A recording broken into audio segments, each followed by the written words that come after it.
Transform your shaky Sony A7 IV footage into buttery smooth cinematic gold right in post-production with Catalyst Browse Stabilization. First, ensure you have Sony Catalyst Browse installed on your computer. If not, you can download it from Sony's official website. Once installed, open Catalyst Browse and navigate to the Import option. Locate the video clips from your Sony A7 IV that you want to stabilize and select them, then click the Open button to import them into your Catalyst Browse project.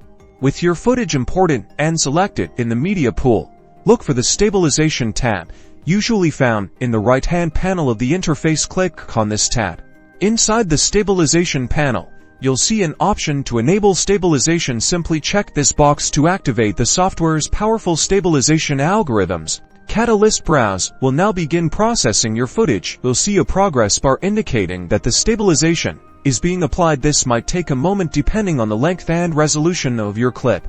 As you can see, the difference is remarkable. The stabilization actively smooths out handheld shake and unwanted camera movements, giving your video much more professional and polished look. Once the stabilization is complete, you can review your footage to ensure you're happy with the results. Then, simply click the Export button to render your stabilized video file. And there you have it, perfectly stabilized footage from your Sony A7 IV, ready to impress your audience with its newfound smoothness. Happy editing!